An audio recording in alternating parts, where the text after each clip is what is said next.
Hello dear students, आप सब लोग कैसे हैं। उम्मीद करते हैं कि आप लोग स्वस्थ होंगे और अपने पठन पाठन में लगे हुए होंगे। जैसा कि हम लोग जो टॉपिक स्टडी कर रहे थे वो था हमारा सेल बायोलॉजी। सेल बायोलॉजी के ऑलमोस्ट हम लोगों ने जितने भी टॉपिक्स होते हैं वो कवर कर लिए हैं। केवल एक ही हमारा सिंगल टॉपिक बचा हुआ है जो हमारा क्या है, इंडो मेम्ब्रेन सिस्टम। आज हम लोग इंडो मेम्ब्रेन सिस्टम के बारे में पढ़ेंगे। और जैसा कि आप लोगों का कमेंट आ रहा था कि सर प्रैक्टिस सेट शुरू किया जाए, तो हमने प्रैक्टिस सेट भी शुरू कर दिया है। आप लोग देखिए, मैंने इंट्रोडक्शन ऑफ लोअर बॉटनी, जो हमारा जनरल इंट्रोडक्शन है बॉटनी का, उसके मैंने 150 क्वेश्चंस आपको सॉल्व कराए हुए हैं। तो आप लोग उसको भी हमारे चैनल पे विजिट करके उसको भी देखिए। और साथ ही साथ जो प्रीवियस ईयर का क्वेश्चन पेपर है टीजीटी का, पीजीटी का, वो तो लगातार हर सैटरडे को आप लोगों को मिल ही रहा होगा। तो आइए आज हम लोग बिना देरी किए हुए अपना नेक्स्ट टॉपिक पढ़ते हैं, जो कि हमारा क्या होगा। ये लेक्चर नंबर हमारा 14 है। लेक्चर नंबर 14 है endomembrane system cell biology में। और जो हमारा क्या है, इंडो मेम्ब्रेन सिस्टम। तो इंडो मेम्ब्रेन सिस्टम की बात करते हैं तो इंडो मेम्ब्रेन सिस्टम जो होता है, इसमें बेसिकली क्या होते हैं, हमारे 4 तरह के सेल ऑर्गेनेल्स आते हैं। कितने सेल ऑर्गेनेल्स आते हैं? इसमें 4 सेल ऑर्गेनेल्स आते हैं। जिसमें सबसे पहला जो सेल ऑर्गेनेल्स होता है वो हमारा क्या होता है, इंडोप्लाज्मिक रेटिकुलम होता है, पहला सेल ऑर्गेनेल्स। दूसरे सेल ऑर्गेनेल्स की बात करते हैं तो वो गोल्जी बॉडी होता है, अथवा इसी को हम लोग गोल्जी कॉम्प्लेक्स बोलते हैं। तीसरा जो होता है वो लाइसोसोम्स होता है, और चौथा जो होता है वो क्या होता है, वैक्यूल्स होता है। तो इस तरह से 4 तरह के क्या है, ये इंडो मेम्ब्रेन सिस्टम में 4 ऑर्गेनेल्स को पढ़ना है। अब अगर देखा जाए तो वैक्यूल्स को हम लोग ऑलरेडी पहले से ही स्टडी कर चुके हैं। अब केवल 3 बचा हुआ है, endomembrane system, Golgi complex as well as हमारा लाइसोसोम्स। अब इन 3 जो सेल ऑर्गेनेल्स हैं, बहुत बड़े बड़े तो नहीं हैं, हम चाहे तो एक में ही पढ़ा सकते हैं। बस इतना है कि 2 घंटे का टाइम लगेगा। 2 घंटे में ऑलमोस्ट आपका ये तीनों सेल ऑर्गेनेल्स खत्म हो जाएंगे। लेकिन आपको किसी प्रकार का कोई कन्फ्यूजन न हो, तो इसलिए वन सेल ऑर्गेनेल्स को हम लोग क्या करेंगे, अलग अलग पढ़ेंगे। तो पहले इंडोप्लाज्मिक रेटिकुलम को पढ़ लेंगे, फिर उसके बाद गाल्जी कॉम्प्लेक्स को पढ़ लेंगे, फिर लाइसोसोम्स को पढ़ लेंगे। तो उससे जितनी भी इंफॉर्मेशन रहेगी वो वन वीडियो में ही हमको क्या होगी, सारी की सारी मिल जाएगी। तो और आप लोगों ने देखा भी कि जिस तरह से हमने आपको पूरा क्लोरोप्लास्ट, इट मीन जो प्लास्टिड था, उसको एक ही पूरा वीडियो में मैंने आपको पढ़ाया है। जो हमारा माइटोकॉन्ड्रिया था उसको भी एक वीडियो में पढ़ाया, न्यूक्लियस को भी कम्प्लीटली एक वीडियो में ही पढ़ाया है। जो हमारा क्रोमैटिन एंड क्रोमोजोम्स था वो भी एक वीडियो में है। जितने भी हमारी माइक्रोसोम्स क्या होती हैं, माइक्रो बॉडीज होती हैं, उसको भी हमने एक वीडियो में ही पढ़ा है। तो इस तरह से, और साइटोप्लाज्म को हो गया, प्रोटोप्लाज्म को हो गया, इन सारी चीज़ों को भी हम लोगों ने एक पार्ट में ही पढ़ा है। सेल वॉल, प्लाज्मा मेम्ब्रेन भी, इन सारी चीज़ों को हम लोगों ने पढ़ा है। तो इसी तरह से हम लोग भी इसको क्या करेंगे, वन बाय वन क्या करेंगे, एक एक को हम लोग पूरा का पूरा पढ़ते हुए चलेंगे। तो सबसे पहली बात हम लोग करते हैं किसके बारे में, इंडोप्लाज्मिक रेटिकुलम की। इंडोप्लाज्मिक रेटिकुलम क्या है, सबसे पहला टॉपिक हम लोग जो पढ़ेंगे वो क्या है, endoplasmic reticulum.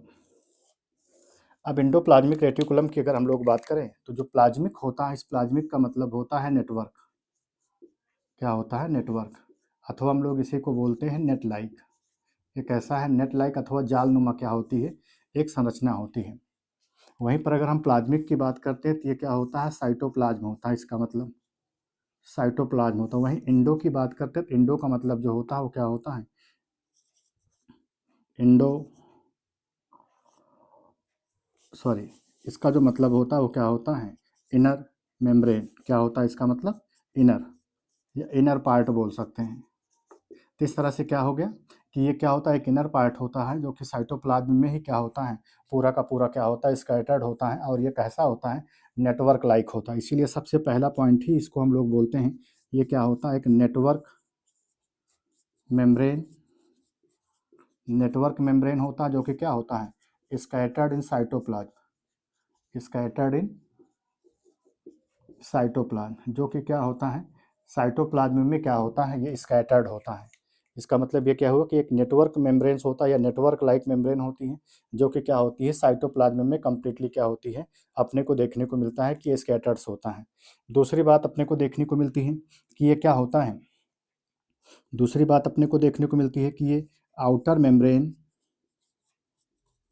Membrane of nucleus, कि जो आउटर मेम्ब्रेन ऑफ न्यूक्लियस होता है, इट मीन्स जो न्यूक्लियस की आउटर मेम्ब्रेन होती है उसका क्या होता है, ये एक्सटेंशन फॉर्म्स होता है।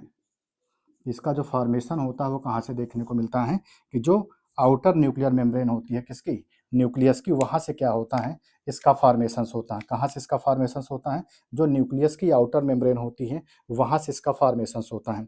अगली बात अपने को ये देखने को मिलती है कि इसको सबसे पहले एक वैज्ञानिक थे जिन वैज्ञानिक का नाम है गार्नियर। क्या नाम है, गार्नियर। उन वैज्ञानिक का क्या नाम है, गार्नियर। गार्नियर ने सबसे पहले फर्स्टली इसको क्या किया था, ऑब्जर्व करने का काम किया। अगर अपने से कोई पूछे कि सबसे पहले एंडोप्लाज्मिक रेटिकुलम जो है इसको ऑब्जर्व करने का काम किसने किया, तो first observed by first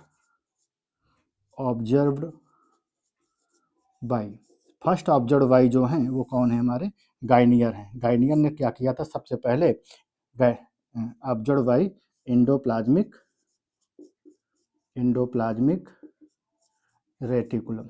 endoplasmic reticulum को सबसे पहले ऑब्जर्व करने वाले जो वैज्ञानिक हैं उनका नाम क्या है, गार्नियर है। गार्नियर ने सबसे पहले क्या किया था, इसको ऑब्जर्व किया था।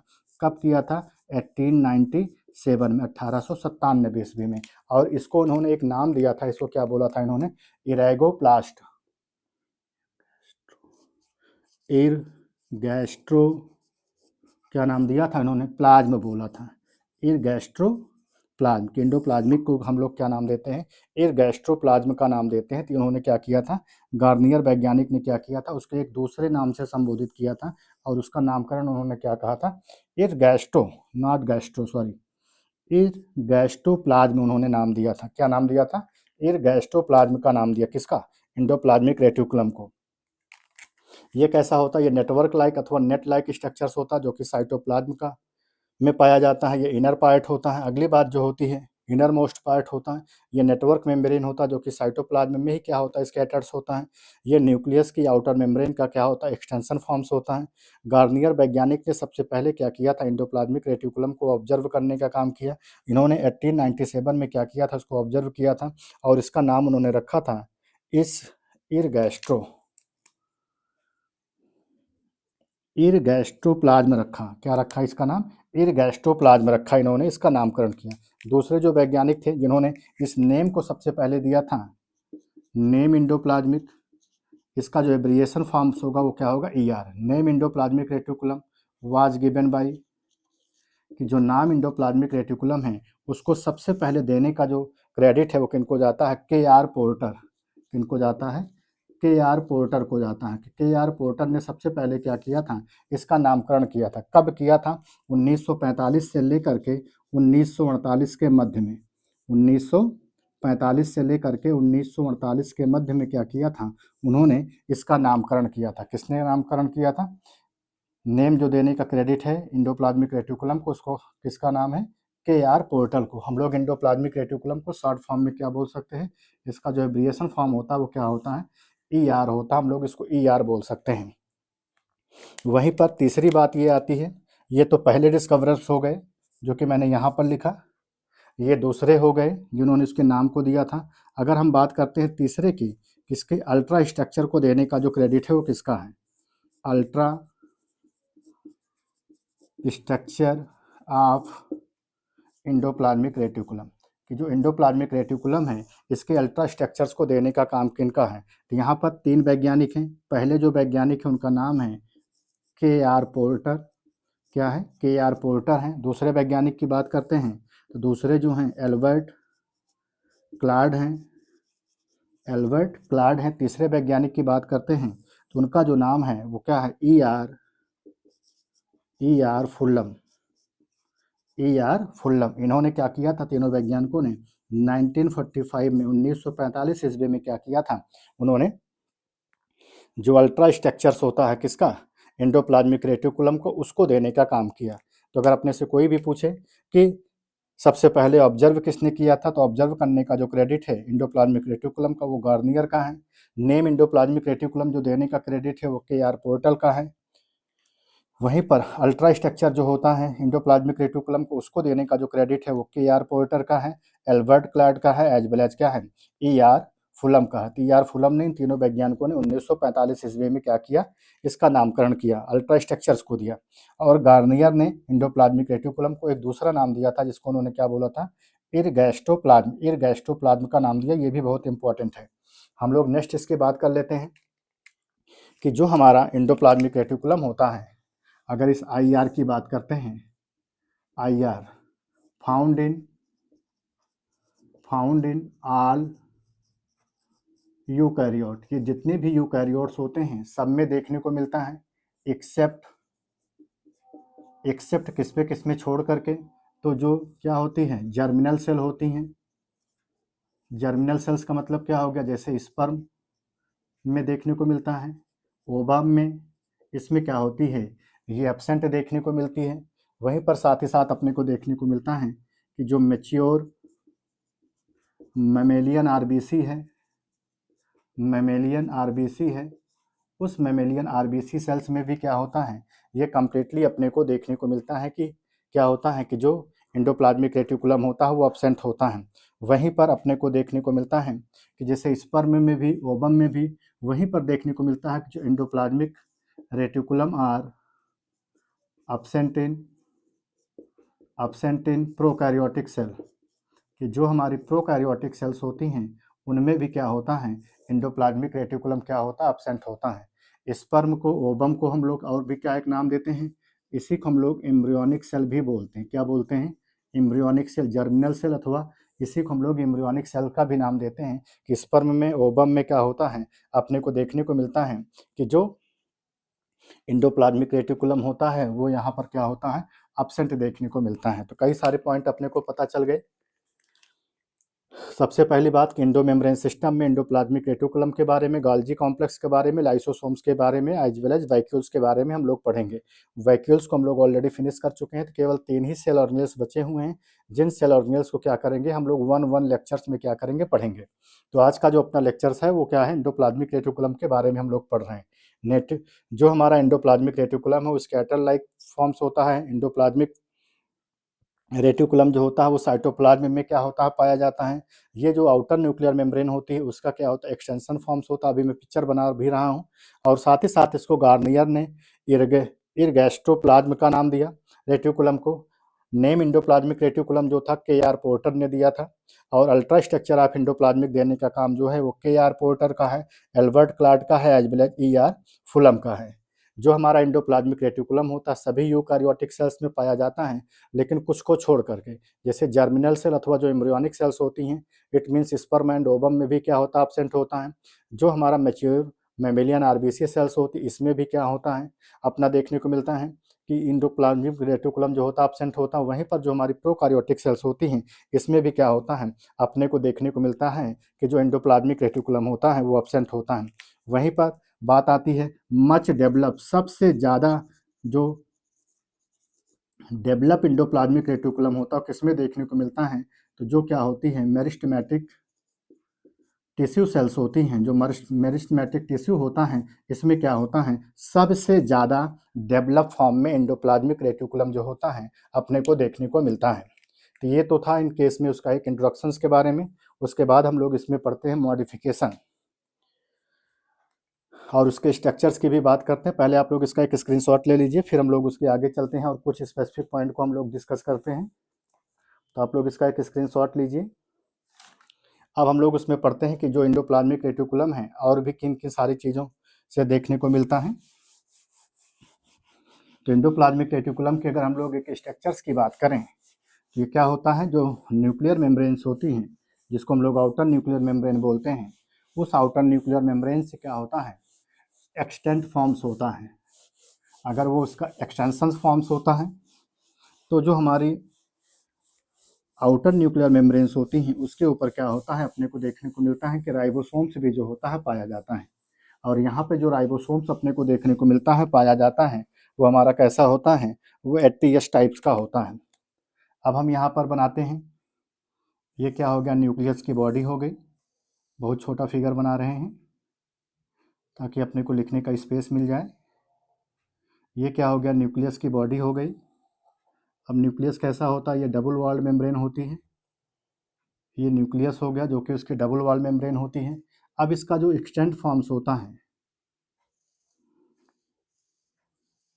ये इसका क्या है, एक्सटेंट फॉर्म्स होता है, जो आउटर मेम्ब्रेन होती है न्यूक्लियर की। ये कुछ इस तरह से समथिंग लाइक स्ट्रक्चर्स में क्या होता है, ये अपने को देखने को मिलता है। ये उसकी क्या हो गया, एक्सटेंट फॉर्म्स हो गया। इसमें हम इसको एक सेल के अंदर दिखा देते हैं कि ये सेल हो गई। अब ये क्या हो गई, इसको हम लोगों ने नाम दे दिया सेल मेम्ब्रेन का, ये सेल मेम्ब्रेन हो गई। ओके, ये जो हो गया न्यूक्लियर मेम्ब्रेन हो गई, न्यूक्लियर मेम्ब्रेन हो गई। ये जो हो गया इंडोप्लाज्मिक रेटिकुलम हो गया, इंडोप्लाज्मिक रेटिकुलम्स हो गया। और इसके ऊपर हम दिखा देते हैं इस पे क्या, राइबोसोम्स को। कुछ जो पार्ट होता है उसके ऊपर क्या होता है, जो राइबोसोम्स होता है वो अपने को देखने को मिलता है कि पाया जाता है। ये मैंने कुछ पार्ट को दिखा दिया कि इसमें क्या है, ये राइबोसोम है। जो राइबोसोम कंटेनिंग पार्ट होता है उसको हम लोग जो नाम देते हैं वो रफ इंडोप्लाज्मिक रेटिकुलम बोलते हैं। वह पार्ट जिसके ऊपर क्या होता है, राइबोसोम पाया जाता है, वो पार्ट जो होता है रफ इंडोप्लाज्मिक रेटिकुलम होता है। जिसके ऊपर राइबोसोम्स नहीं पाया जाता है वो पार्ट जो होता है वो स्मूथ इंडोप्लाज्मिक रेटिकुलम का होता। किसका होता है, स्मूथ इंडोप्लाज्मिक रेटिकुलम का होता, जिसको हम लोग SER बोलते हैं, और इसको क्या बोलते हैं, RER का नाम देते हैं। ओके, तो इस तरह से क्या हो गया, ये एक्सेल के अंदर मैंने क्या दिखाया, इंडोप्लाज्मिक रेटिकुलम को दिखाया। और इंडोप्लाज्मिक जो रेटिकुलम्स होता है, these are made up of protein and lipid. ये क्या होता है, प्रोटीन एंड जो लिपिड होता है उससे क्या होता है, ये मिल करके बना हुआ होता है। प्रोटीन से एज वेल एज जो लिपिड होती है उससे क्या होती है, मिल करके बनती है। अब हम लोग इसके मॉडिफिकेशंस की बात करते हैं। मॉडिफिकेशन ऑफ इंडोप्लाज्मिक रेटिकुलम, कि जो इंडोप्लाज्मिक रेटिकुलम का मॉडिफिकेशन पार्ट होता है वो क्या क्या होता है। तो सबसे पहला जो देखने को मिलता है वो होता है सार्कोप्लाज्मिक रेटिकुलम। क्या होता है, सार्कोप्लाज्मिक रेटिकुलम। सबसे पहला जो पार्ट होता है उसको हम लोग सार्कोप्लाज्मिक रेटिकुलम बोलते हैं, सबसे पहला जो पार्ट होता है। अब जो सार्कोप्लाज्मिक रेटिकुलम होता है कहाँ पर देखने को मिलता है, occur in skeletal muscle. Skeletal muscles का मतलब वो मसल्स जो कि क्या होती हैं, वॉलंटरी फंक्शंस की होती हैं। उसमें क्या होता है, जो हमारा सार्कोप्लाज्मिक रेटिकुलम्स होता है वो क्या होता है, प्रेजेंट होता है। दूसरी बात क्या होता है, it release calcium ion. It release, ये क्या करता है, कैल्शियम आयन को क्या करता है, रिलीज करने का काम करेगा। और कैल्शियम आयन क्या करता है, it help in muscles contraction. ये क्या करता है, फिर मसल्स कॉन्ट्रैक्शन में क्या करता है, अपने सबसे इंपॉर्टेंट रोल को प्ले करता है। तो सार्कोप्लाज्मिक रेटिकुलम का ये फंक्शंस होता है कि ये क्या होता है, स्केलेटन मसल्स में देखने को मिलता है, पाया जाता है, कैल्शियम आयन को रिलीज करता है। और सबसे इंपॉर्टेंट फंक्शंस होता है, ये क्या होता है कि मसल्स कॉन्ट्रैक्शंस में क्या होता है, सबसे इंपॉर्टेंट रोल प्ले करता है। दूसरा जो होता है वो क्या होता है, टी टिब्यूल्स होता है। दूसरे की बात करते हैं तो क्या होता है, टी टिब्यूल्स। टी टिब्यूल्स की बात करें, जैसे ये सेल हो गया, तो ये क्या होता है, इसे टी लाइक स्ट्रक्चर जो होता है वो अपने को देखने को मिलता है। इसी को हम लोग क्या नाम देते हैं, टी टिब्यूल्स बोलते हैं। और ये किस में देखने को मिलता है, ये भी क्या होता है, ट्रांसवर्सली अरेंज टिब्यूल्स होती है। कैसी होती है ये, ट्रांसवर्सली अरेंज्ड टिब्यूल। ट्रांसवर्सली क्या होती है, ऑरेंज टिब्यूल्स होती है। यह भी अपने को जो देखने को मिलता है किसमें होती है, स्केलेटल मसल्स में क्या होती है, ये पाई जाती है। ये भी किस में पाई जाती है, स्केलेटल मसल्स में पाई जाती है। और इसका जो स्पेशल फंक्शंस होता है वो भी क्या होता है, मसल्स कॉन्ट्रैक्शंस का। किसका होता है, मसल्स कॉन्ट्रैक्शंस का क्या होता है, इसका भी सबसे इंपॉर्टेंट फंक्शंस देखने को मिलता है। इस तरह से ये चीज़ हमको किस में देखने को मिल गई, सार्कोप्लाज्मिक रेटिकुलम में, एज वेल एज किस में देखने को मिल गया, अपना टी टिब्यूल्स में देखने को मिल गया। उसके बाद हम लोग कुछ और भी बेसिक पॉइंट को डिस्कस करेंगे। जैसे हमारा एक जो और बचता है वो क्या होता है, माइलॉइड बॉडी। एक और हमारा होता है, इसको हम लोग क्या नाम देते हैं, माइलॉइड बॉडी होता है, माइलॉइड बॉडी। माइलॉइड बॉडी की बात करते हैं, माइलॉइड बॉडी की बात करते हैं, तो ये क्या होता है, ये अपने को देखने को मिलता है कि जो हमारा SER होता है, स्मूथ एंडोप्लाज्मिक रेटिकुलम होता है, तो ये स्मूथ एंडोप्लाज्मिक रेटिकुलम का पार्ट होता है। जो माइलॉइड पार्ट होता है ये किसका होता है, they are modification of SER। ये SER का पार्ट होता है, जो कि हमारी जो रेटिना होती है, जो उसके पिगमेंटेड पार्ट होता है, उसमें क्या होती है अपने को देखने को मिलता है कि पाया जाता है। तो दे आर मॉडिफिकेशन ऑफ, ये क्या होता है, मॉडिफिकेशन ऑफ SER। ये क्या होता है, SER का पार्ट होता है, found in pigmented epithelial tissue या cell of retina, found in pigmented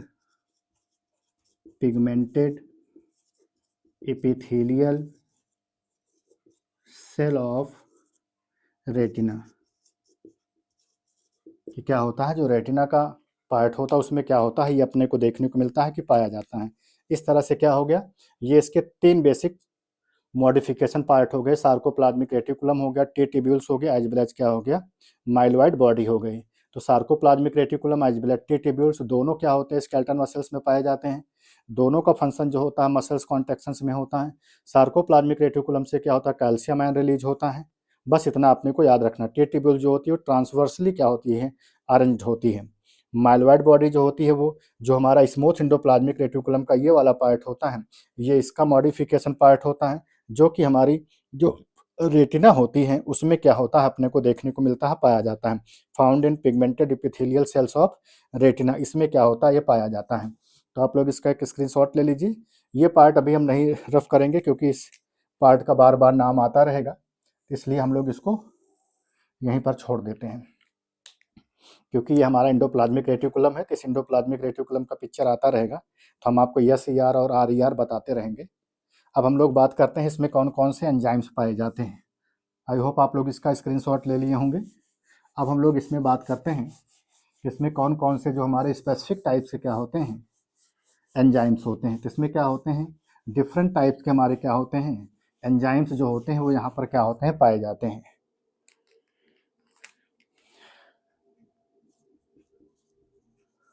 enzymes of endoplasmic reticulum, कि कौन कौन से जो एंजाइम्स होते हैं जो एंडोप्लाज्मिक रेटिकुलम में पाए जाते हैं।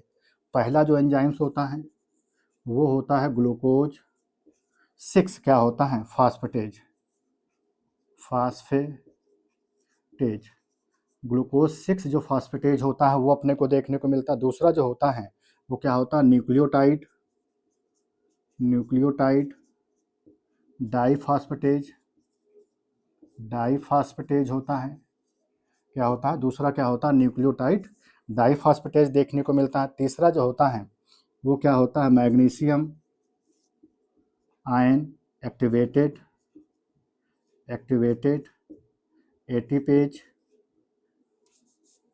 ATPase enzyme. ये मैग्नीशियम आयन एटीपेज एंजाइम्स होता है। अगला जो होता है वो क्या होता है, NADH क्या होता है, साइटोक्रोम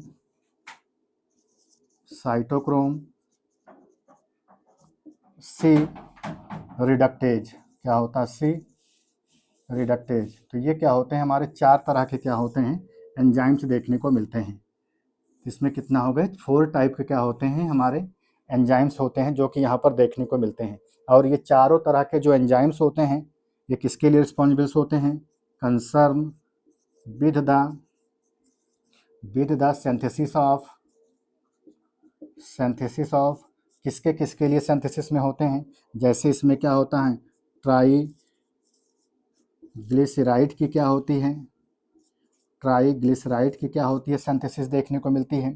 फास्फोलिपिड की सिंथेसिस देखने को मिलती है, फास्फोलिपिड की सिंथेसिस देखने को मिलती है। और साथ ही साथ अपने को देखने को मिलता है कि जो कोलेस्ट्रॉल होता है उस कोलेस्ट्रॉल की जो सिंथेसिस होती है वो क्या होती है, इन तीनों तरह के जो स्पेसिफिक एंजाइम्स होते हैं उनके थ्रू से होती है। मतलब जो हमारा एंडोप्लाज्मिक रेटिकुलम है उसमें जो हमारे 4 टाइप के एंजाइम्स पाए गए, ग्लूकोज 6 फास्फेटेज है, न्यूक्लियोटाइड डाइफास्फेटेज है, magnesium ion activated ATPase enzymes है, NADH nicotinamide adenosine diphosphate जो हमारा एनएडीएच होता है, साइटोक्रोम सी रिडक्टेज, उसमें जो हमारे ये चारों तरह के एंजाइम्स पाए गए उनका मेनली जो हेल्प होता है वो किसके synthesis, concern with the synthesis of triglyceride के सिंथेसिस होती है, ट्राई सॉरी फास्फोलिपिड की होती है, एज वेल एज क्या होता है जो हमारा क्या होता है कोलेस्ट्रॉल होता है। इन सारी चीज़ों की क्या होती हैं यहाँ पर सिंथेसिस होती है।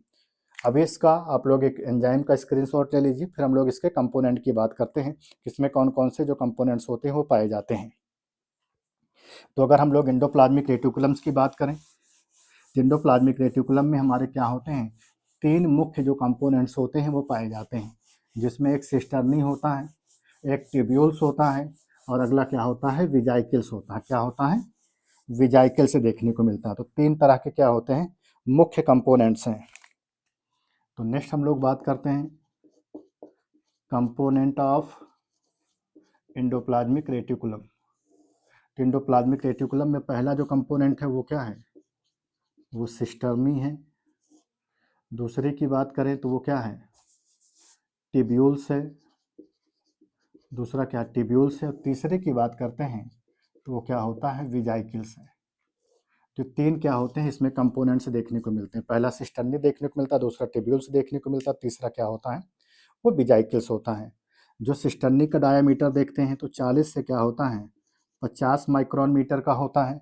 टिब्यूल्स की बात करते हैं तो जो हमारा टिब्यूल्स होता है वो लगभग क्या होता है 50 से क्या होता है 100 माइक्रोन के आसपास देखने को मिलता है। वहीं पर अगर हम विजाइकल्स की बात करते हैं तो ये विजाइकल जो होता है लगभग 50 से क्या होता है 500 माइक्रोन के मीटर क्या होता है इसका डायामीटर होता है। तो जो हमारा सिस्टर्निक डायमीटर होता है मतलब ल्यूमेन पार्ट में, ये ल्यूमेन में हो रही बात, तो 40 से क्या होता है 50 होता है। जैसे ये इसका ल्यूमेन है, ये इसके अंदर वाला पार्ट जो होता है ल्यूमेन का होता है, जिसमें क्या होता है लगभग ये 40 से 50 माइक्रोन डायमीटर होता है। इसमें लगभग जो इसका डायमीटर होता है 50 से 100 माइक्रोन मीटर का होता है। इसका जो होता है लगभग कितना होता है 550 से लेकर के क्या होता है 500 होता है। ये अपने को देखने को मिलता है। ये कैसा होता है, ये साइक लाइक स्ट्रक्चर होता है। कैसा होता है साइक लाइक स्ट्रक्चर्स होता है। ये कैसा होता है फिंगर लाइक स्ट्रक्चर होता है। कैसा होता है फिंगर लाइक स्ट्रक्चर होता है, अभी हम फिगर भी बना रहे हैं। और ये जो अपने को विजाइकल्स देखने को मिलता है ये कैसा होता है, ये राउंडेड स्ट्रक्चर होता है। कैसा होता है ये राउंडेड स्ट्रक्चर्स होता है। तो सबसे पहली बात ये अपने को देखने को मिल गई, ठीक ना। ये कैसा होता है, ये ब्रांच्ड होता है। ये अपनी सॉरी ये जो सिस्टर्नी होता है ये अनब्रांच्ड होता है।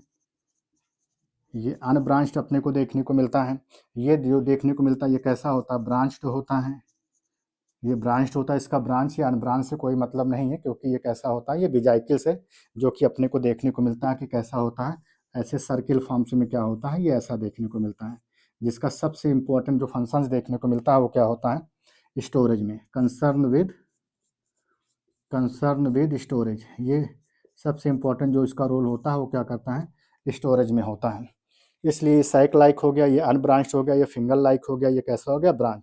इस पे क्या होते हैं ribosomes are present, ribosomes are present. इस पे क्या होते हैं राइबोसोम्स क्या होते हैं प्रेजेंट होते हैं। इनमें क्या होते हैं राइबोसोम्स आर अपसेंट। इसमें राइबोसोम्स क्या होते हैं पूर्ण रूप से क्या होते हैं अपसेंट अपने को देखने को मिलता है। इसमें प्रेजेंट होते हैं, इसमें क्या होते हैं अपसेंट होते हैं। अगर हम इसके पिक्चर की बात करते हैं तो जो सिस्टर्नी होता है वो कुछ समथिंग लाइक दैट जो होता है वो कुछ इस तरह से देखने को मिलता है। वहीं पर अगर हम ट्यूब्यूल्स की बात करते हैं, जो ट्यूब्यूल्स होता है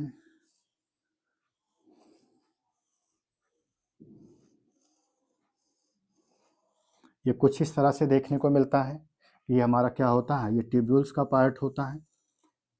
ओके, ये ट्यूब्यूल्स का पार्ट होता है जो कि फिंगर लाइक पार्ट में होता है। अब इसके ऊपर क्या होता है अपने को देखने को मिलता है कि जो राइबोसोम्स होते हैं वो यहाँ पर क्या होते हैं ये प्रेजेंट होते हैं। यहाँ पर राइबोसोम्स जो हैं वो प्रेजेंट होते हैं पूरे बॉडी पर। इट मीन्स इसकी जो इंटायर बॉडी होती है उसके इंटायर बॉडी पर अपने को देखने को मिलते हैं कि यहाँ पर राइबोसोम्स प्रेजेंट है। यहाँ पर कोई भी जो राइबोसोम्स होता है वो प्रेजेंट नहीं होता है, इसलिए क्या होता है, ये फिंगर लाइक पार्ट होता है, राइबोसोम अब्सेंट होता है।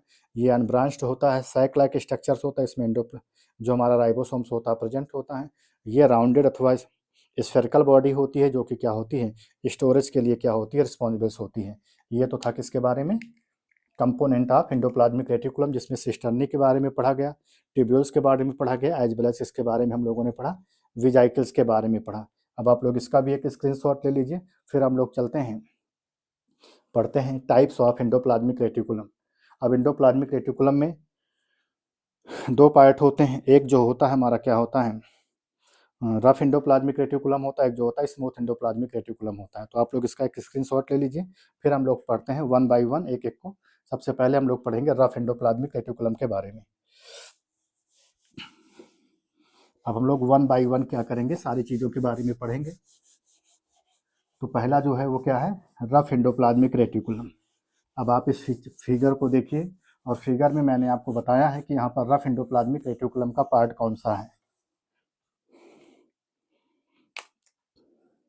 हम लोग किसके बारे में पढ़ेंगे, टाइप्स ऑफ एंडोप्लाज्मिक रेटिकुलम। और टाइप्स ऑफ एंडोप्लाज्मिक रेटिकुलम में इसके दो प्रकार होते हैं। हम लोग सबसे पहले जिसकी बात करेंगे वो क्या होगा, रफ एंडोप्लाज्मिक रेटिकुलम। क्योंकि मैंने फिगर में ही बताया था, इसलिए मैंने फिगर मिटाया भी नहीं। अब यहाँ पर देखिए, जो राइबोसोम जिसमें प्रेजेंट है, जिसमें राइबोसोम पाया जा रहा है, वो पार्ट जो होता है वो हमारा क्या होता है, रफ एंडोप्लाज्मिक रेटिकुलम का होता है। वो पार्ट जिसपे राइबोसोम्स जो होते नहीं पाए जा रहे हैं, वो क्या होता है, स्मूथ एंडोप्लाज्मिक रेटिकुलम का पार्ट होता है। तो हम लोग यहाँ पर rough endoplasmic reticulum as well as smooth endoplasmic reticulum की बात करेंगे। तो जब रफ एंडोप्लाज्मिक रेटिकुलम होता है, बिल्कुल क्या होता है, देखने को मिलता है कि न्यूक्लियस के बिल्कुल पास होता है। ये क्या होता है, नियर न्यूक्लियस। सबसे पहली बात यहाँ पर क्या हो गई, ये कहाँ पर होता है, नियर न्यूक्लियस। ये न्यूक्लियस के बिल्कुल क्या होता है, पास देखने को मिलता है। दूसरी बात क्या होती है, ये मोर स्टेबल होता है। क्या होता है ये, मोर स्टेबल इसलिए होता है क्योंकि इसके पास क्या होता है, ribosome as well as cisternae पाई जाती है। तीसरी बात क्या होती है, ये मेडअप ऑफ सिस्टर्नी। ये क्या होता है, सिस्टर्नी से क्या होता है, मिल करके बना हुआ होता है। चौथी बात क्या हो गई, इस पे ribosomes are present. Ribosome present होते हैं, इसीलिए हम लोग इसको क्या नाम देते हैं, ग्रैनुलर राइबोसोम बोलते हैं, अथवा क्या नाम देते हैं, ग्रैनुलर स्ट्रक्चर्स बोलते हैं, या ग्रैनुलर पार्ट बोलते हैं। ठीक ना, जो भी नाम आपको अच्छा लगे आप उसको लिख सकते हैं। ग्रैनुलर पार्ट भी बोलते हैं इसको, ग्रैनुलर स्ट्रक्चर्स भी बोलते हैं, ठीक ना, अथवा granular part of endoplasmic reticulum भी बोलते हैं। इसी को हम लोग ग्रैनुलर पार्ट बोलते हैं, इसी को हम लोग और भी क्या बोलते हैं, ग्रैनुलर एंडोप्लाज्मिक रेटिकुलम। ये क्या होता है, ग्रैनुलर एंडोप्लाज्मिक रेटिकुलम का पार्ट होता है। एक सबसे इम्पॉर्टेंट और ख़ास बात होती है कि जो हमारा राइबोसोम्स होता है, राइबोसोम्स में जो राइबोसोम्स होता है वो अटैच होता है एंडोप्लाज्मिक रेटिकुलम से। Ribosome attached endoplasmic reticulum by a protein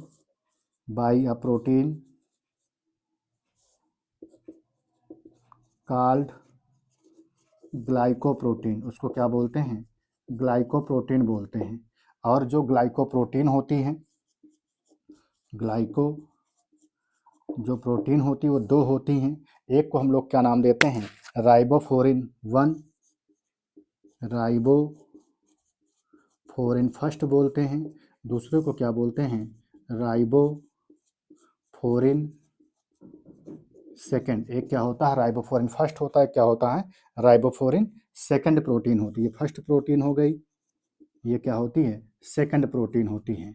और ये दोनों प्रोटीन जो होती हैं वो क्या होती हैं, जा करके जो हमारा एंडोप्लाज्मिक रेटिकुलम का पार्ट होता है उससे अटैच होती है। जैसे अगर हम माने ये न्यूक्लियस है, ये क्या है, ये न्यूक्लियस है, इस पार्ट को न्यूक्लियस बोला गया, ये न्यूक्लियस का पार्ट है। अब ये क्या हो गया, एंडोप्लाज्मिक रेटिकुलम है। ये न्यूक्लियर मेम्ब्रेन है, इसको क्या बोलते हैं, न्यूक्लियर मेम्ब्रेन बोलते हैं। क्या बोलते हैं, न्यूक्लियर मेम्ब्रेन बोलते हैं, ठीक है ना। ये न्यूक्लियर मेम्ब्रेन का पार्ट होता है।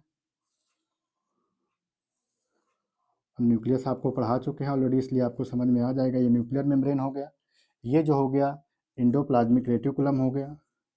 अब एंडोप्लाज्मिक रेटिकुलम के ऊपर क्या होता है, एक प्रोटीन पाई जाती है, और इसी प्रोटीन को हम लोग जो नाम देते हैं, ये इसके ऊपर क्या होती है, एक प्रोटीन पाई जाती है, जिससे क्या होता है, जो हमारी लार्ज सब यूनिट होती है, जैसे इसके ऊपर क्या होती है, लार्ज सब यूनिट होती है, एज वेल एज क्या होती है, फिर इसके ऊपर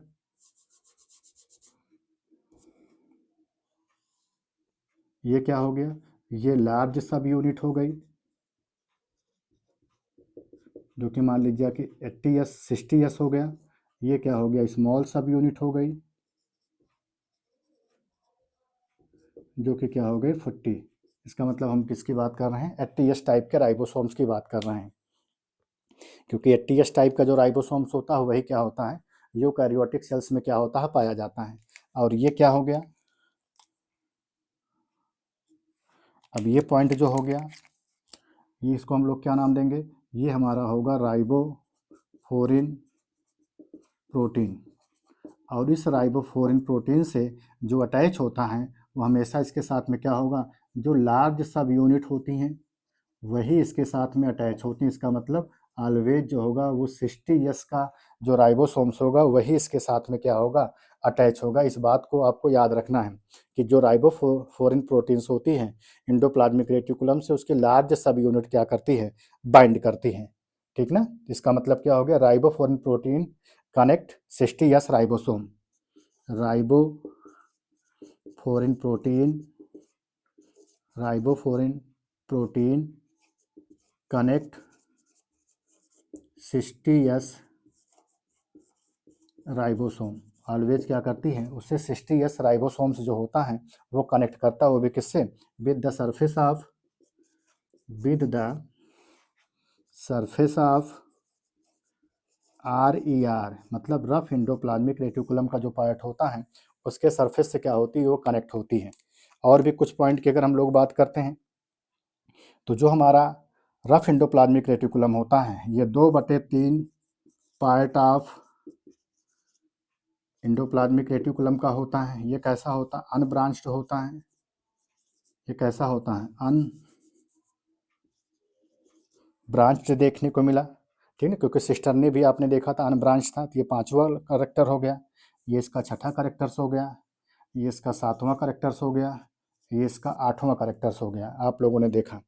और साथ ही साथ अपने को कुछ और भी इसके बेसिक पॉइंट देखने को मिलते हैं, तो हम लोग उसको क्या करते हैं, रफ एंडोप्लाज्मिक रेटिकुलम के फंक्शंस में हम लोग पढ़ लेते हैं। तो ये 8 करेक्टर्स हैं जो कि क्या होते हैं, रफ एंडोप्लाज्मिक रेटिकुलम्स के हैं। तो आप लोग इसका एक स्क्रीनशॉट ले लीजिए। एक बार हम लोग और भी इसको डिस्कस कर लेते हैं कि जो रफ एंडोप्लाज्मिक रेटिकुलम का पार्ट होता है वो नियर न्यूक्लियस के पाया जाता है। ये सबसे मोर स्टेबल होता है, ये सिस्टर्नी से मिल करके बना हुआ होता है। राइबोसोम्स जो होता है यहाँ पर प्रेजेंट होता है, 80s का राइबोसोम्स पाया जाता है। इस बात को भी आप याद रखेंगे कि कैसा होता है, 80s टाइप का राइबोसोम्स यहाँ पर पाया जाता है। और जो राइबोसोम पाया जाता है इसलिए ग्रैनुलर पार्ट होता है, इसीलिए हम लोग इसको ग्रैनुलर एंडोप्लाज्मिक रेटिकुलम का नाम देते हैं। राइबोसोम जो अटैच होता है एंडोप्लाज्मिक रेटिकुलम से, तो वहाँ पर एक प्रोटीन पाई जाती है, जिस प्रोटीन को हम लोग ग्लाइकोप्रोटीन बोलते हैं। यह ग्लाइकोप्रोटीन जो होती है हमारी 2 होती है, जिसको हम लोग ribophorin first protein and ribophorin second protein का नाम देते हैं। जो हमारी राइबोफोरिन प्रोटीन्स होती हैं वो ऑलवेज हमारे 60s राइबोसोम से कनेक्ट करती हैं with the surface of rough endoplasmic reticulum. ये हमारा रफ एंडोप्लाज्मिक रेटिकुलम का पार्ट होता है, जिससे क्या होती है, हमारे राइबोफोरिन प्रोटीन कनेक्ट होती है ऑलवेज 60, इट मीन्स लार्ज सब यूनिट से इसको हम लोग 60s बोलते हैं। फिर उसके बाद स्मॉल सब यूनिट होती है। ये 2/3 पार्ट होता है एंडोप्लाज्मिक रेटिकुलम का, और कैसा होता है, ये अनब्रांच्ड होता है। तो आप लोग इसका एक स्क्रीनशॉट ले लीजिए, फिर हम लोग उसके आगे चलते हैं। अब हम लोग इसमें डिस्कस करते हैं इसके क्या क्या बेसिक फंक्शंस होते हैं रफ एंडोप्लाज्मिक रेटिकुलम के। तो अगर हम लोग रफ एंडोप्लाज्मिक रेटिकुलम के कुछ बेसिक फंक्शंस की बात करें, तो जो हमारा रफ एंडोप्लाज्मिक रेटिकुलम होता है ये प्रोटीन सिंथेसिस में क्या होता है, सबसे इम्पोर्टेंट रोल प्ले करता है। इसमें प्रोटीन सिंथेसिस में देखने को मिलता है। अगर हम लोग बात करते हैं फंक्शन ऑफ RER, अगर RER की फंक्शंस की बात करते हैं रफ एंडोप्लाज्मिक रेटिकुलम की, तो क्या होता है, इसमें देखने को मिलता है कि प्रोटीन सिंथेसिस की फिनोमेना होती है। पहला जो हो गया हेल्प इन प्रोटीन सिंथेसिस, ये क्या होता है, प्रोटीन सिंथेसिस में क्या होता है, अपने सबसे इम्पोर्टेंट रोल को प्ले करता है। वहीं पर सेकंड पॉइंट की बात करते हैं तो इसमें जो ग्रैनुलर फॉर्मेशंस होती हैं, जो ग्रैन्यूल्स पाए जाते हैं, जैसे रफ एंडोप्लाज्मिक रेटिकुलम पे जो राइबोसोम्स पाए जाते हैं, और साथ ही साथ अपने को देखने को मिलते हैं कि जो कि हमारा ग्रैनुलर लाइक स्ट्रक्चर्स होता है, उसमें जो हमारे ग्रैन्यूल्स होते हैं, it means ribosome granules help in किसमें करते हैं, ये न्यूरोट्रांसमीटर का काम करते हैं। Help in formation of neuro transmitter, ये क्या करते हैं, एक न्यूरो ट्रांसमीटर का काम करते हैं। और साथ ही साथ अपने को देखने को मिलता है, क्यों न्यूरो ट्रांसमीटर का काम करते हैं, क्योंकि जो हमारा RER होता है, रफ एंडोप्लाज्मिक रेटिकुलम होता है, वो निसल्स बॉडीज़ को क्या करता है, बनाने का काम करता है। निसल्स बॉडीज़ किस में पाई जाती हैं, जो हमारे न्यूरॉन अथवा नर्व सेल्स होती हैं।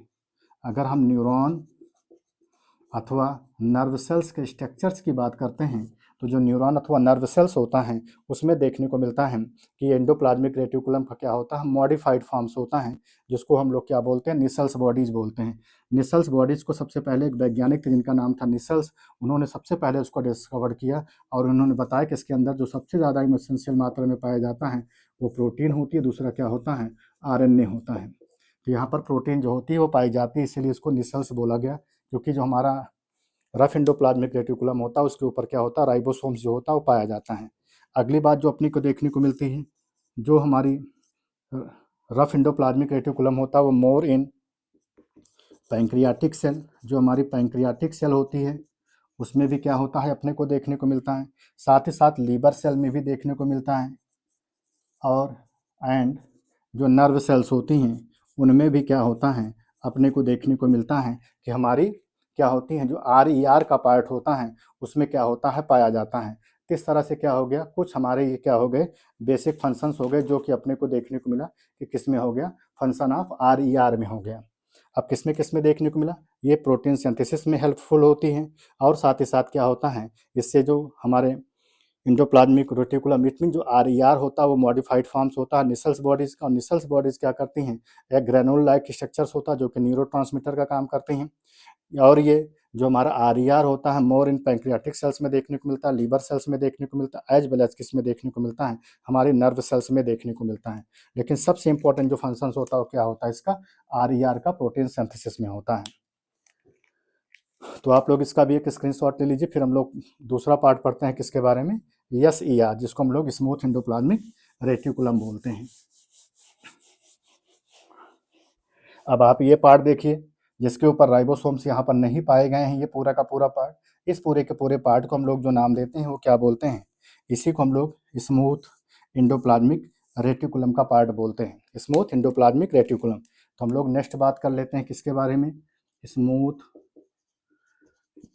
Endoplasmic reticulum. Smooth endoplasmic reticulum की बात कर लेते हैं। तो स्मूथ एंडोप्लाज्मिक रेटिकुलम क्या होता है, near the cell membrane, near the cell membrane, जो ये सेल मेम्ब्रेन होती है, मतलब फाउंड नियर द, ऐसा लिख सकते हैं, found near the cell membrane, बिल्कुल क्या होती है, सेल मेम्ब्रेन के बिल्कुल पास में क्या होती है, पाई जाती है, इसी सेल मेम्ब्रेन है, तो बिल्कुल सेल मेम्ब्रेन के क्या होती है, पास में देखने को मिलती है। वो जो था न्यूक्लियस के बिल्कुल करीब अपने को देखने को मिलता था, वो मोर स्टेबल था, ये कैसा हुआ है, ये लेस स्टेबल देखने को मिलता है। ये कैसा होता है, लेस स्टेबल देखने को मिलता है। वो सिस्टर्नी से मिल करके बना हुआ था, ये जो होता है made up of tubules and vesicles, ये जो होता है टिब्यूल्स एज वेल एज क्या होता है, विजाइकल्स से मिल करके बना हुआ होता है। इसमें ribosomes are absent, ribosomes are absent, इसमें जो राइबोसोम्स होते हैं एब्सेंट होते हैं, इसीलिए हम लोग इसको क्या बोलते हैं, ए ग्रैनुलर एंडोप्लाज्मिक रेटिकुलम बोलते हैं। ये क्या होता है, एक ग्रैनुलर एंडोप्लाज्मिक रेटिकुलम कहलाता है। वो 2/3 पार्ट था, ये जो होता है 1/3 पार्ट ऑफ एंडोप्लाज्मिक रेटिकुलम का होता है, वो अनब्रांच्ड था, ये जो होता है ये ब्रांच्ड देखने को मिलता है। ये कैसा होता है? ब्रांच्ड देखने को मिलता है। और ये देखने को मिलता है मोर इन मसल्स एंड एडिपोज टिश्यू। जो एडिपोज टिश्यू होता है, एडिपोज जो टिश्यू होता है उसमें क्या होता है, साथ ही साथ जो मसल्स होती हैं उसमें क्या होता है, ये सबसे ज़्यादा देखने को मिलता है। और जो हमारा यस ई आर होता है, yes E R is more dynamic. ये क्या होता है? डायनेमिक। ये सबसे ज़्यादा क्या होता है? डायनेमिक स्ट्रक्चर होता है।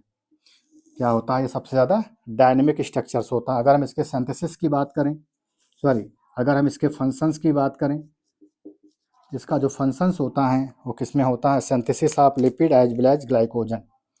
इससे क्या होता है? Synthesis of lipid and glycogen. इससे क्या होता है?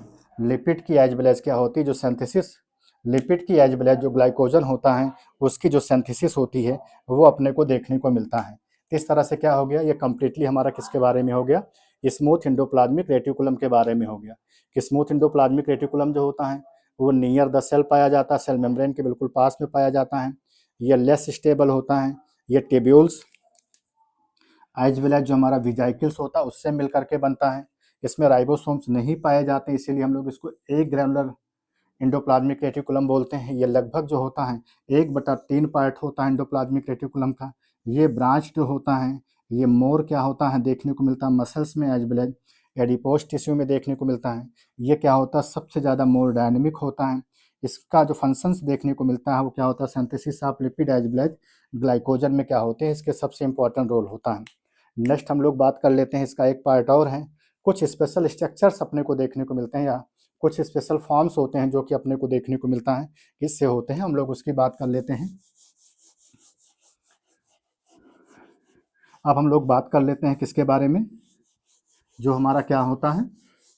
Some special forms of endoplasmic reticulum. Some special form of endoplasmic reticulum. कुछ स्पेशल फॉर्म्स की हम लोग बात कर लेते हैं एंडोप्लाज्मिक रेटिकुलम की। तो उसमें एक हमारा होता है जिसको हम लोग क्या नाम देते हैं? डेस्मोटिब्यूल्स। क्या बोलते हैं इसको? डेस्मोटिब्यूल्स बोलते हैं। इसको हम लोग डेस्मोटिब्यूल्स का नाम देते हैं। इसमें क्या होता है? जो ईआर प्रोसेस होता है, ER process, endoplasmic reticulum process through plasmodesmata. क्या बोलते हैं इसको? Through plasmodesmata. जो एंडोप्लाज्मिक रेटिकुलम होता है वो क्या होता है? प्लाज्मोडेस्मेटा को क्या करता है? फॉर्म्स करता है। और इसी को हम लोग क्या नाम देते हैं? कॉल्ड डेस्मोटिब्यूल्स। डेस्मोटिब्यूल्स मतलब एंडोप्लाज्मिक रेटिकुलम क्या करता है? प्रोसेस क्या करता है? प्लाज्मोडेस्मेटा को फॉर्म्स करता है। और यही प्लाज्मोडेस्मेटा जो होता है हमारा क्या कहलाता है? डेस्मोटिब्यूल्स कहलाता है। ये सिर्फ और सिर्फ क्या होता है? Found only in found found only in plant cell. ये सिर्फ और सिर्फ जो होता है अपने को देखने को मिलता है कि प्लांट सेल्स में ही पाया जाता है। और इसका सबसे स्पेशल फंक्शन जो देखने को मिलता है वो क्या होता है? Help in transport transport between two cell. Transport between two cell. इसका जो सबसे स्पेशल फंक्शन देखने को मिलता है वो क्या होता है? कि found only in plant cell. केवल सिर्फ और सिर्फ जो होता है ये प्लांट सेल्स में ही क्या होता है? पाया जाता है। और इसका स्पेशल फंक्शन ये देखने को मिलता है कि क्या होता है? हेल्प इन ट्रांसपोर्ट या ट्रांसपोर्टेशन में हेल्प करती है, वो भी किसमें? दो सेल्स के बीच में। जैसे अगर हम ये माने कि ये क्या है? ये प्लांट सेल है, ये प्लांट सेल है, तो इस प्लांट सेल्स के बीच में क्या होता है? जो ये स्ट्रक्चर्स होता है इसी को हम लोग जो नाम देते हैं वो प्लाज्मो डेस्मेटा का नाम देते हैं। तो इसी के बीच में क्या होता है? ये दो सेल्स के बीच में क्या होता है? अपने को देखने को मिलता है कि पाया जाता है। तो ये तो था क्या उसके कुछ स्ट्रक्चर्स के बारे में। तो आप लोग इसको देख लीजिए, फिर हम लोग आगे पढ़। इसका एक छोटा सा पॉइंट और बचा और वो है इसका क्या? फंक्शन। अब हम लोग उसके फंक्शंस की बात कर लेते हैं कि जो हमारा एंडोप्लाज्मिक रेटिकुलम होता है उस एंडोप्लाज्मिक रेटिकुलम का क्या बेसिक फंक्शंस होता है। ओके, अब हम लोग इसके फंक्शंस की बात कर लेते हैं कि फंक्शंस क्या होते हैं। तो फंक्शंस ऑफ एंडोप्लाज्मिक रेटिकुलम की बात करते हैं। फंक्शन ऑफ एंडोप्लाज्मिक रेटिकुलम, अगर फंक्शन ऑफ एंडोप्लाज्मिक रेटिकुलम की बात करते हैं तो अभी जो फंक्शन होता है उसमें क्या होता है अपने को देखने को मिलते हैं कि कुछ इसके क्या होते हैं बेसिक फंक्शंस होते हैं। किसके कौन कौन से फंक्शंस होते हैं हम लोग उसकी बात कर लेते हैं। तो जो सबसे पहला फंक्शंस अपने को देखने को मिलता है वो क्या होता है, वो सबसे पहला फंक्शन देखने को मिलता है साइटोस्केलेटन ऑफ द सेल। ये क्या है, ये है साइटोस्केलेटन ऑफ द सेल। ये क्या होता है, इंडोप्लाज्मिक रेटिकुलम जो होता है वो क्या होता है, ये साइटोस्केलेटन होता है पूरी की पूरी सेल्स का, क्योंकि ये क्या होता है, ये नेटवर्क लाइक स्ट्रक्चर्स होता है जो कि पूरी की पूरी इंटायर्स जो साइटोप्लाज्म होता है उसमें क्या होता है स्कैटर्स होता है, इसलिए हम लोग इसको क्या नाम देते हैं, ये साइटोस्केलेटन ऑफ द सेल होता है। दूसरी बात देखने को मिलता है कि कंसर्न विद, ये क्या होता है कई सारी चीज़ों में अपने रोल को प्ले करता है। जैसे अपने को देखने को मिलता है ये प्रोटीन सिंथेसिस में अपना सबसे इम्पोर्टेंट रोल प्ले करता है।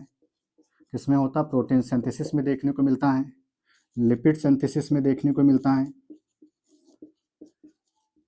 लिपिड सिंथेसिस में देखने को मिलता है, और साथ ही साथ अपने को ग्लाइकोजन सिंथेसिस में क्या होता है ये देखने को मिलता है कि अपना सबसे इम्पोर्टेंट रोल क्या होता है ये प्ले करता है। एंडोप्लाज्मिक रेटिकुलम का जो फंक्शंस होता है वो प्रोटीन सिंथेसिस में होता है। अब लिपिड सिंथेसिस में जो सबसे इम्पोर्टेंट रोल प्ले करता है वो हमारा स्मूथ एंडोप्लाज्मिक रेटिकुलम का पार्ट होता है। ये क्या होता है, लिपिड मेटाबॉलिज्म के लिए रिस्पॉन्सिबल्स होता है, लिपिड मेटाबॉलिज्म के लिए रिस्पॉन्सिबल्स होता है। वहीं पर आर ई आर जो होता है इसकी बात करते हैं तो ये प्रोटीन मेटाबॉलिज्म के लिए क्या होता है, ये रिस्पॉन्सिबल्स होता है। तो ये लिपिड मेटाबॉलिज्म के लिए हो गया, ये किसके लिए हो गया, ये प्रोटीन मेटाबॉलिज्म में क्या होता है अपना सबसे इंपॉर्टेंट रोल प्ले करता है। तो ये बात भी याद रखिए, क्योंकि मैंने आपको बताया कि जो हमारा स्मूथ एंडोप्लाज्मिक रेटिकुलम होता है उस स्मूथ एंडोप्लाज्मिक रेटिकुलम पे राइबोसोम्स नहीं पाए गए। जब इसमें राइबोसोम्स नहीं पाए जाते हैं तो 1/3 पार्ट होता है, ये ब्रांच लाइक स्ट्रक्चर्स अपने को देखने को मिलता है, और इसका स्पेशल जो फंक्शंस होता है वो lipid as well as glycogen synthesis में क्या होता है सबसे इंपॉर्टेंट रोल प्ले करता है। वहीं पर जब RER की बात हुई तो लिपिड मेटाबॉलिज्म में के साथ साथ वो क्या, सॉरी लिपिड मेटाबॉलिज्म नहीं, वो प्रोटीन सिंथेसिस में अथवा प्रोटीन फॉर्मेशंस में क्या करता था अपने इंपॉर्टेंट रोल को प्ले करता था। वहीं पर अगर हम लोग बात करते हैं कि जो प्रोटीन सिंथेसिस में हो गया, लिपिड मेटाबॉलिज्म में as well as glycogen metabolism में क्या करता है इंपॉर्टेंट रोल प्ले करता है। अगली बात करते हैं ये क्या करता है, it help transport transported of the substance, कि जो हमारे सबस्टेंसेस होते हैं उन सबस्टेंसेस को क्या करता है ये ट्रांसपोर्ट करने का काम करता है। इसका मतलब यह हो गया एक तरह का क्या होता है ये ट्रांसपोर्टरी क्या होता है मशीनरी होती है जो कि सारी चीज़ों को क्या करता है ये ट्रांसपोर्ट करने में क्या करता है वो हेल्प करता है। वहीं पर एक बात ये भी देखने को मिलती है कि जो हमारा एंडोप्लाज्मिक रेटिकुलम होता है also help in synthesis of cell plate formation, कि जो सेल प्लेट का फॉर्मेशन होता है उसमें हम लोग कहते भी हैं कि जो उसमें हमारा Golgi body as well as क्या होता है इंडोप्लाज्मिक रेटिकुलम मिल करके क्या करते हैं वो सेल प्लेट को बनाने का काम करते हैं। जिसमें एक वैज्ञानिक थे जिनका नाम था इरेरा, क्या नाम था, इरेरा। इरेरा वैज्ञानिक ने 1888 ईस्वी में जो बताया था कि उन्होंने कहा था कि जो हमारा endoplasmic reticulum as well as जो गोल्जी बॉडी होता है जो कि सेल प्लेट को बनाता है, इसी को दूसरे शब्दों में हम लोग जो नाम देते हैं इसी को क्या बोलते हैं फ्रेगमोप्लास्ट बोलते हैं। क्या नाम देते हैं, फ्रेगमोप्लास्ट का नाम देते हैं। अभी मैंने आपको बताया था कि एक वैज्ञानिक जो गार्नियर थे उन्होंने क्या किया था उसको एरगैस्ट्रोप्लाज्म का नाम दिया था। एंडोप्लाज्मिक रेटिकुलम को हम लोग एरगैस्ट्रोप्लाज्म बोलते हैं, और ये हमारा जो है वो क्या है ये फ्रेगमोप्लास्ट है, जो कि इनके इसमें बताया गया कि ये क्या होता है ये सिंथेसिस करता है किसकी, सेल प्लेट फॉर्मेशंस की। तो इंडोप्लाज्मिक रेटिकुलम जो होता है वो सेल प्लेट फॉर्मेशंस में भी क्या होता है अपना इंपॉर्टेंट रोल प्ले करता है, जिसको वैज्ञानिक एक थे इरेरा ने 1888 ईस्वी में बताया था कि जो सेल प्लेट फॉर्मेशंस में इंडोप्लाज्मिक रेटिकुलम अपना सबसे इंपॉर्टेंट रोल प्ले करता है। इसी सेल प्लेट को हम दूसरे शब्दों में फ्रेगमोप्लास्ट भी बोलते हैं। क्या बोलते हैं, फ्रेगमोप्लास्ट बोलते हैं। तो ये बात आप याद रखिए। अगली बात करते हैं तो ये क्या होता है आल्सो फॉर्मेशन करता है गाल्जी बॉडी का एज वेल एज लाइसोसोम्स का। Golgi body as well as lysosomes की क्या करती है सिंथेसिस करती है। Helpful in helpful in synthesis of Golgi body and lysosome, कि जो गाल्जी बॉडी होता है एज वेल लाइसोसोम्स होता है, उसकी भी क्या होती है, यहाँ से सिंथेसिस देखने को मिलती है। और अपने को अगला पार्ट देखने को मिलता है, यहाँ से क्या होता है, फॉर्मेशन ऑफ माइक्रोबॉडीज। यहाँ से क्या होता है, जो माइक्रोबॉडीज होती हैं उसका भी फॉर्मेशंस होता है। अब मैंने माइक्रोबॉडीज आपको पढ़ाया है, मैंने बताया भी है कि जो हमारी माइक्रोबॉडीज होती हैं कौन कौन सी होती हैं, तो उसमें मैंने आपको बताया है पर ऑक्सीसोम, दूसरा जो होता है वो क्या होता है, ग्लाइऑक्सीसोम, और तीसरे की बात करते हैं तो जो तीसरा होता है वो क्या होता है हमारा स्फीरोसोम। तो इसका क्या होता है, अपने को देखने को मिलता है कि यहाँ से क्या होता है, इसका फॉर्मेशंस होता है, किसका, पराक्सीसोम्स का क्या होता है, फॉर्मेशंस अपने को देखने को मिलता है। वहीं पर कुछ और भी जो बातें हैं अपने को देखने को मिलती हैं, किसका जो फॉर्मेशंस होता है, क्या होता है, इंडोप्लाज्मिक रेटिकुलम करता है, जिसमें अपने को देखने को मिलता है कि जो हमारा इंडोप्लाज्मिक रेटिकुलम्स है वो क्या होता है, डिटॉक्सिफिकेशंस में क्या करता है, रोल प्ले करता है। डिटॉक्सिफिकेशंस में भी क्या होता है, सबसे इंपॉर्टेंट रोल प्ले करता है। अब डिटॉक्सिफिकेशंस की बात करते हैं तो इसमें क्या होता है, जो हमारा साइटोपी 450 होता है, ये क्या करता है, जो टॉक्सिक सबस्टांस को क्या करता है, ये रिमूव करने का काम करता है।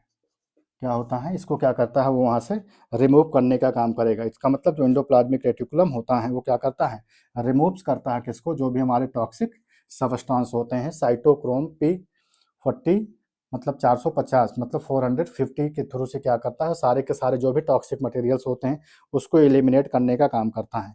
और एक सबसे खास और इम्पॉर्टेंट बात देखने को मिलती है, SER सिंथेसिस ऑफ, जो SER होता है वो सिंथेसिस करता है किसकी, किसके सिंथेसिस करता है, किसकी, स्टेरॉयडल हार्मोन की, अथवा जो हमारे स्टेरॉयड हार्मोन्स होते हैं उन स्टेरॉयड हार्मोन की क्या करता है, स्टेरॉयड हार्मोन्स की क्या करता है, ये सिंथेसिस करता है।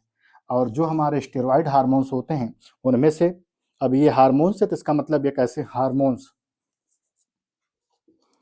ये कैसी होंगी, ये इंडोक्राइन, हम लोग किसकी बात कर रहे हैं, इंडोक्राइन सेल्स की बात कर रहे हैं या इंडोक्राइन ग्लैंड की बात कर रहे हैं। तो ये कैसे होगी, ये स्टेरॉयड हार्मोन्स होगा। अब स्टेरॉयड हार्मोन्स में हमारा जो गोनैड होता है उसको ये लीड करती है, और साथ ही साथ जो हमारा क्या होता है एड्रीनल कार्टेक्स का पार्ट होता है वो इसको भी क्या करती है, लीड करने का काम करती है। तो ये तो था क्या उसके बारे में, जो हमारा क्या होता है स्पेसिफिक फंक्शंस होता है। तो आप लोग इसका भी एक स्क्रीनशॉट ले लीजिए, फिर हम लोग आगे चलते हैं।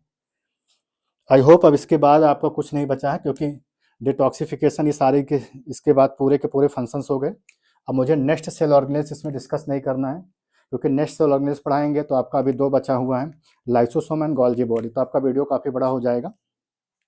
हम बना भी सकते हैं एक वीडियो में, लेकिन एक वीडियो में पढ़ेंगे तो लगभग 2.5-3 घंटे का जाएगा। तो वन वीडियो में पढ़ेंगे तो आपका जो क्लियर कॉन्सेप्ट रहेगा, पूरा का पूरा जो कॉन्सेप्चुअल बेस रहेगा वो भी पूरा का पूरा क्लियर रहेगा। और साथ ही साथ हम लोग जब तीनों को अलग अलग पढ़ लेंगे तो अच्छा सा कंटेंट भी हमें मिल जाएगा, और सारी की सारी चीज़ों को हमको पढ़ने में भी क्या होगी, काफ़ी सुविधा होगी। तो कई सारे फंक्शंस को भी पढ़ लिया। ये कैसा होता है, ये साइटोस्केलेटन का फॉर्म, जो साइटोस्केलेटन होता है सेल का, साथ ही साथ देखने को मिलता है ग्लाइकोजन में क्या करता है, सिंथेसिस करता है, ये लिपिड की सिंथेसिस करता है, प्रोटीन की सिंथेसिस करता है, और क्या करता है, जो हमारे ट्रांसपोर्ट मटेरियल का काम करता है। साथ ही साथ हेल्पफुल होता है सिंथेसिस ऑफ सेल प्लेट को, जिसको इरेरा वैज्ञानिक ने 1888 में क्या किया था, उसको फ्रेगमोप्लास्ट का नाम दिया था। ये आल्सो क्या होता है, हेल्पफुल होता है synthesis of Golgi body as well as lysosome के क्या करता है, ये सिंथेसिस करता है। और साथ ही साथ अपने को देखने को मिलता है ये फॉर्मेशन होता है किसका, माइक्रोबॉडीज़ का, जो हमारी माइक्रोबॉडीज़ होती हैं। किसी किसी बुक में केवल यही दिखा गया है कि केवल स्फीरोसोम्स का क्या होता है, इसके थ्रू से फॉर्मेशंस होता है। किसी बुक में लिख दिया गया है कि केवल क्या होता है, यहाँ पर देखने को मिलता है कि फॉर्मेशंस होता है माइक्रोबॉडीज़ की। अब जब माइक्रोबॉडीज़ की बात करेंगे तो पराक्सीसोम भी होगा, ग्लाइऑक्सीसोम भी होगा, एज वेल एज स्फीरोसोम्स भी होगा। एक हमारा बच रहा है जो कि हमारा क्या होता है, लोमासोम। अब ये लोमासोम जो होता है ये साइटोप्लाज्मिक सेल ऑर्गेनेल्स हमारा नहीं है, क्योंकि हमने आपको बताया था कि जो प्लांट सेल्स होती हैं, उसमें जो cell wall as well as जो सेल मेम्ब्रेन होती हैं, उस cell wall and cell membrane के बीच में क्या होता है, ये पाया जाता है। और बेसिकली जो होता है ये सेल वॉल के फॉर्मेशंस में क्या होता है, सबसे इंपॉर्टेंट रोल प्ले करता है। कितनी है, तो किसी किसी बुक में यही लिखा गया कि स्फीरोसोम्स का फॉर्मेशंस करता है, किसी में केवल यही लिख दिया गया कि फॉर्मेशन ऑफ माइक्रोबॉडी, कि ये जो हमारा एंडोप्लाज्मिक रेटिकुलम होता है, ये जो माइक्रोबॉडीज होती है उसको फॉर्म्स करता है। तो आप माइक्रोबॉडीज तीनों जानते रहिए कि हमारी पराक्सीसोम भी माइक्रोबॉडीज है, ग्लाइऑक्सीसोम भी माइक्रोबॉडीज हैं, स्फीरोसोम से भी एज वेल एज हमारा लोमासोम से भी है। ये केवल साइटोप्लाज्मिक सेल ऑर्गेनेल्स नहीं, इतना याद रखना है। बाकी सारे के सारे जो होते हैं वो सिंगल मेम्ब्रेनस होते हैं, मैंने आपको अपने प्रीवियस लेक्चर में पढ़ाया ही है। ये डिटॉक्सिफिकेशंस का भी काम करते हैं, जो भी टॉक्सिक मटेरियल्स होते हैं उनको क्या होता है वो रिमूव करने का काम करता है, जिसमें एक केमिकल सब्सटेंस का नाम लिखा गया जो कि हमारा साइटोक्रोम या साइटोक्रोम पी 400 क्या है 50 है।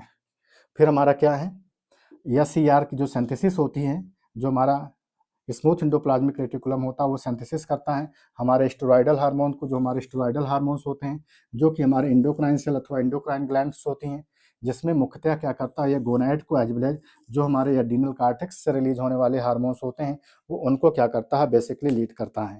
तो ये तो था हमारा ओवरऑल अबाउट किसके बारे में, एंडोप्लाज्मिक रेटिकुलम के बारे में। तो हमारा ये लेक्चर आज का पूरा ये कंप्लीट होता है। तो अगर आपको हमारा सेशन अच्छा लगता है तो आप हमारे सेशन को ज़्यादा से ज़्यादा शेयर करिए, ताकि हमारे जो भी बायोलॉजी अभ्यर्थी हैं जो कि टीजीटी, पीजीटी, ईएलटी, जीआईसी का जो एग्ज़ाम होने वाला है, जो टीजीटी का आपका एग्ज़ाम होने वाला है, अभी आपका आयोग ने डेट निर्धारित कर दी है, आपका पीजीटी की भी आयोग ने डेट निर्धारित कर दी है, जीआईसी की भी आयोग ने डेट निर्धारित कर दी है, और अभी आपने देखा ही कि जो बीपीएससी है उनमें टीआरई 4 की भी घोषणा हो गई है।